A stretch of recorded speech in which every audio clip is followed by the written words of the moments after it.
अब कैटरैक्ट का तकरीबन आखिरी जो है वो सेनाइल कैटरैक्ट का ये लेक्चर है। इसमें फेट और क्लिनिकल फीचर्स हमने पिछली वीडियो में कर लिए थे। अब डायग्नोसिस की तरफ चलते हैं। डायग्नोसिस जो है ये सेनाइल कैटरैक्ट का ये 3 तरह से हो सकता है। या तो हमारे पास सिंपल टॉर्च से होगा, पर सिंपल टॉर्च से आप टॉर्च मार के देखेंगे तो आपको वाइट सा रिफ्लेक्स नज़र आ रहा होगा, पर ये जो है ना इतना एक्यूरेट मेथड नहीं है। दूसरा मेथड है हमारे पास डिस्टेंट डायरेक्ट ऑप्थेल्मोस्कोपी। ऑप्थेल्मोस्कोप होती है एक पेन की तरह का इंस्ट्रूमेंट होता है, और इससे जो है ना आप देखते हैं लेंस के इंटरनल स्ट्रक्चर्स, तो इससे हमारे पास नज़र आ सकता है कैटरैक्ट। और टाइप ऑफ कैटरैक्ट कंफर्म करने के लिए जो गोल्ड स्टैंडर्ड है ना हमारे पास, वो स्लिट लैंप एग्जामिनेशन है। आप आई की ओपीडी में चल जाएं, हर डॉक्टर ने ये स्लिट लैंप एग्जामिनेशन के थ्रू ही पेशेंट चेक कर रहा होता है, तो ये गोल्ड स्टैंडर्ड है। टाइप ऑफ कैटरैक्ट का पता लग जाता है। इसके बाद आगे देखें कॉम्प्लिकेशंस ऑफ कैटरैक्ट। इसका बहुत बेइंतहा सवाल आया हुआ है, बहुत दफ़ा सवाल आता है। कॉम्प्लिकेशंस ऑफ कैटरैक्ट 2 नंबर का पूछ लेते हैं as a part of SCQ है। तो सबसे पहली कॉम्प्लिकेशन हो सकती है फिकोमॉर्फिक ग्लाकोमा। फिकोमॉर्फिक ग्लाकोमा क्या होता है? इस आप वीडियो को, इस डायग्राम को ज़हन में रखें, आपकी ज़िंदगी आसान हो जाएगी। अब ये क्या है? ये लेंस है। लेंस के आगे ये आइरस आ रहा है और पीछे ये कॉर्निया है, और ये इधर एक एंगल बन रहा है, इसको कहते हैं एंटीरियर चेंबर का एंगल, इरिडोकॉर्नियल एंगल। मैं आपको दूसरे व्यू में दिखाता हूँ। ये आपका आई बॉल आ गया, ये आपका लेंस आ गया, ठीक है। लेंस के बाद इधर से ये आइरस बन रहा है, ये ऐसे आइरस है, और ये कॉर्निया है, ठीक है। अब आइरस और कॉर्निया, ये जो एंगल बन रहा है ना, ये एंगल है ये वाला एंगल, एंटीरियर चेंबर एंगल कहते हैं, या आइरिडो कॉर्नियल एंगल इसको कहते हैं, ठीक है। अब इस एंगल में पड़ी होती है हमारे पास ये कनाल ऑफ शिलेम, या इसको स्क्लेरस वीनस साइनस भी कहते हैं, ठीक है। तो कनाल ऑफ शिलेम के थ्रू एक्वस ह्यूमर जो है सारा एंटीरियर चेंबर का, वो आके ड्रेन होता है, ठीक है। अब होगा क्या कि फेकोमॉर्फिक ग्लाकोमा के केस में लेंस जो है, अब लेंस के फाइबर डिजेनरेट हो रहे हैं, उसकी हाइड्रेशन हो रही है, तो लेंस कर जाएगा स्वेल। लेंस जब हमारे पास स्वेल कर जाता है तो वो आगे पुश करेगा आइरस को। ये लेंस आइरस को आगे को पुश करेगा, क्योंकि ये स्वेल हो गया है। ये अगर स्वेल हो गया तो आगे को पुश करेगा, आइरस और कॉर्निया आपस में जुड़ जाएंगे। तो जो एंगल है ये एंटीरियर चेंबर का एंगल, ये वाला एंगल, ये ब्लॉक हो जाएगा, जिसकी वजह से कनाल ऑफ श्लैम भी ब्लॉक हो जाएगी, एक्वस ह्यूमर का फ्लो रुक जाएगा। तो इसकी वजह से जो इंट्राओक्यूलर प्रेशर बढ़ेगा ना, उसको कहते हैं फेकोमॉर्फिक ग्लाकोमा। इसके बाद दूसरे नंबर पे फेकोलिटिक ग्लाकोमा हो सकता है। फेकोलिटिक ग्लाकोमा क्या है कि लेंस के प्रोटीन जो है वो लेंस को रप्चर करके बाहर लीक आउट हो जाएंगे एंटीरियर चेंबर में। मैक्रोफेजेस आके उनके खिलाफ एंटीबॉडीज, मैक्रोफेजेस आएंगे और उनको एनगल्फ करेंगे, फेगोसाइटोज करेंगे। मैक्रोफेजेस और जो आपके ये लेंस प्रोटीन्स, ये मिलकर ट्रबैक्युलर मैशवर को ब्लॉक करेंगे और इंट्राक्युलर प्रेशर रेज हो जाएगा, तो फेकोलिटिक ग्लाकोमा का केस हो जाएगा। इसके बाद तीसरी कॉम्प्लिकेशन है फेको एंटीजेनिक यूवीआइटिस। अब लेंस के प्रोटीन आपको बताया हिडन होते हैं from the immune system through out the body. अब ऐसा केस हो जाए कि अगर लेंस का रप्चर हो जाए, तो वो लेंस के, अब जैसे कैटरैक्ट के केस में लेंस के प्रोटीन लीक आउट हो गए, एंटीरियर चैम्बर में आ गए हैं, तो बॉडी का इम्यून सिस्टम समझता है कि ये फॉरेन सब्सटेंस है, तो वो उसके खिलाफ एंटीबॉडी जनरेट करना शुरू कर देता है। तो जो लेंस जो प्रोटीन है वो आके उनकी वजह से एक ऑटो इम्यून रिएक्शन इलिसिट होगा। लेंस, आइरस और सिलरी बॉडी, इनके ऊपर एंटीबॉडीज, तो लेंस, सिलरी बॉडीज और आइरस, इनके ऊपर एंटीजन एंटीबॉडी रिएक्शन होगा और इन्फ्लेमेशन हो जाएगी, तो इसको हम कहते हैं फेको एंटीजेनिक यूवीआइटिस।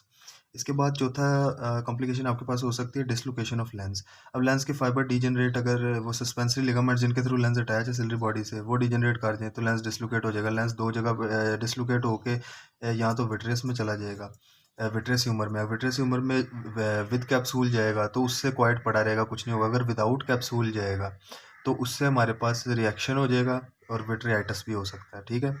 इसके बाद एक्वस ह्यूमर में जा सकता है। एक्वस ह्यूमर में एंटीरियरली जाएगा तो एक्वस ह्यूमर में, पोस्टीरियरली जाएगा तो विट्रियस ह्यूमर में। या तीसरे नंबर पे जो डिसलोकेटेड लेंस है वो हमारे पास जाके प्यूपिल को ब्लॉक कर सकता है।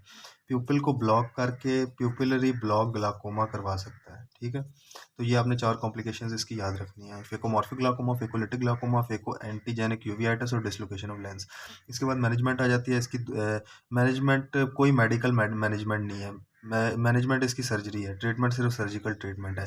लेकिन कुछ ऑप्टिमल मेजर्स हम दे सकते हैं जिनके थ्रू, जिनके बाद जो है ना आप इम्प्रूव हो जाएगा विजन। लेकिन ट्रीटमेंट इसकी सर्जिकल है। ऑप्टिमल मेजर्स में क्या-क्या दे सकते हैं हम उसको स्पेक्टिकल्स दे सकते हैं, नज़र की ऐनक दे सकते हैं ताकि जो उसकी मायोपिया या हाइपरमेट्रोपिया है वो उसका थोड़ा ठीक हो। डार्क ग्लासेस दे सकते हैं, डार्क ग्लासेस देंगे तो इसमें जो ग्लेयर का उसका कंप्लेंट है तो वो ग्लेयर की कंप्लेंट काफ़ी हद तक कम हो जाएगी डार्क ग्लासेस की वजह से।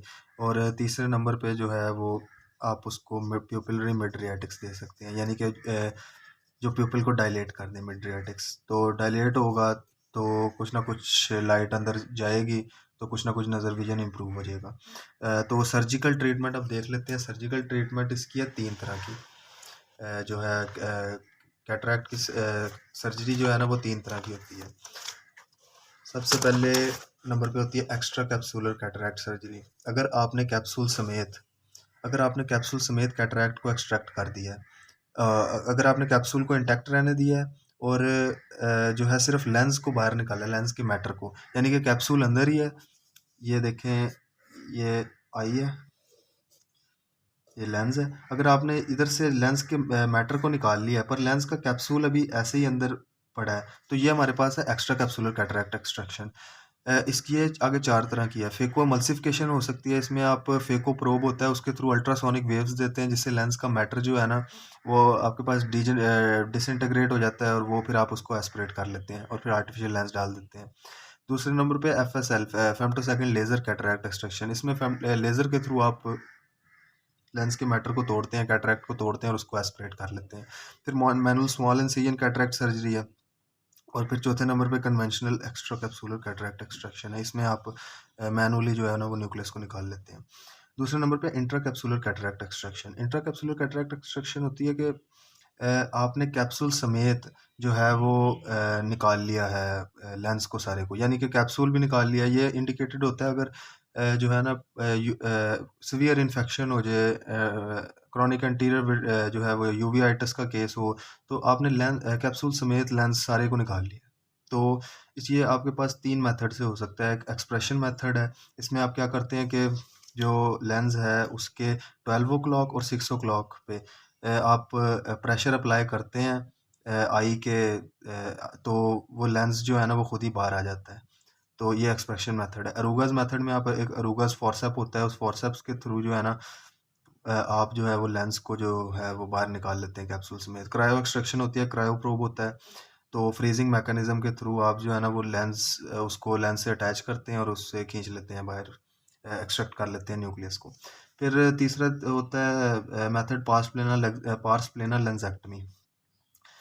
इसमें आप क्या करते हैं कि लेंस जो है ना वो पार्स प्लेना होता है कि सिलरी बॉडी का पोस्टीरियर 2/3 पोर्शन।